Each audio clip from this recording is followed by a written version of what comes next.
Good afternoon, I'm Jess De Los Santos. This is One News Now. A new isolation site has been opened for residents and inmates of Batangas who may contract the coronavirus. For the latest update, we have JC Cosico live from Ibaan, Batangas. JC is a new quarantine facility ready to accept patients.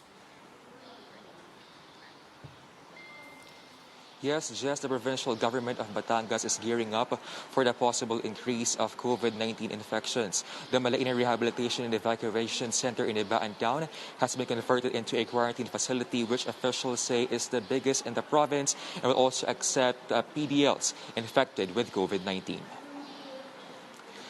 The site can house around 80 suspect and probable cases, including mild and asymptomatic COVID-19 patients from the province.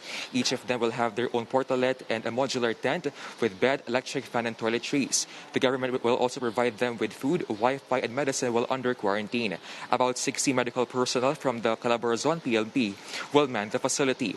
They will also have a separate area, so interactions with patients are kept to a minimum. A separate two-story building is being reserved for persons deprived of liberty in case the virus finds its way to jails. The building can accommodate around 20 persons. The isolation site is now ready to accept patients. Officials also assure the public that they have nothing to worry about as the area is isolated from residential communities. Health and security protocols will be strictly observed to prevent the virus from spreading. Here's what the DOH Calabarzon has to say about the facility.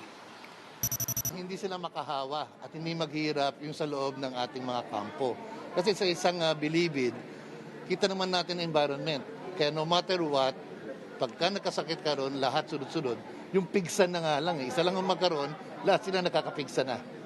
O, hindi naman yung infectious na nakakahawa, pero dahil sa init ng kapaligiran, yung moist sa kapaligiran, magkakahawa-hawa talaga. More so kung COVID yan. JES officials will also convert the tents here at the facility, which were originally used by residents who were affected by the Taal volcano eruptions. Container vans will also be placed here and will be converted to a facility. Now, as of 4 p.m. yesterday, the Batangas province has a total of 151 COVID-19 cases, 80 of which have recovered. JES? Okay, JC, as it is, you have some LGUs now conducting random testing of residents, including those not exhibiting any symptoms. Is this being done in Batangas too? Just we talked to the Batangas PAO about this and sinasabi nila ay wala pa silang ganitong programa. The ones being tested are the frontliners pa lamang sa ngayon. Jess? Okay, to be clear, so far, meron na bang PDL sa Batangas na na-test at nag-positive sa COVID-19?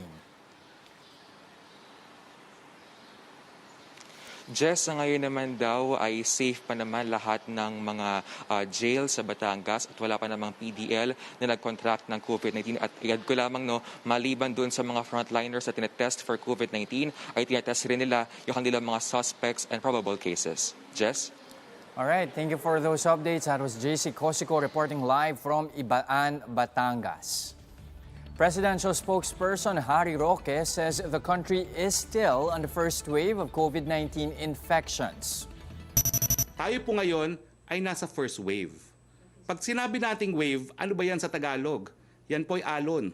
Ang alon, tumataas, bumababa. Nagpapatuloy po ang first wave. Sa katunayan, nagpatuloy ito sa buwan ng Pebrero na meron tayong konting mga kaso na nai-report at lumobo sa buwan ng March. Nagsisimula na po ang pag-flatten ng curve. The statement directly contradicts the Health Department's assessment about the country's current outbreak cycle. Just yesterday, Health Secretary Francisco Duque said the Philippines is already riding the second wave of infections. In fact, he said the government is already bracing for a possible third wave. Here are other headlines we're keeping our eyes on. A Senate committee will hear Senate Bill 1473 today. The measure aims to give consumers a one-month reprieve and the option to pay charges in 3 installments for all electric, water, and telephone bills in times of calamity. 42 barangay officials are facing criminal charges for alleged irregularities in the payout of the DSWD's Social Amelioration Program. This is an almost 80% increase from the original number of officials charged just 4 days ago. And the NBI says the gun recovered from retired Army Corporal Winston Ragos may have been planted after he was shot by a policeman at a Quezon City checkpoint. The Bureau's Death Investigation Division is still building up the case, with witnesses claiming that Ragos was unarmed. For more updates, follow News 5, the Philippine Star and Business World Online. I'm Jess De Los Santos. We are One News.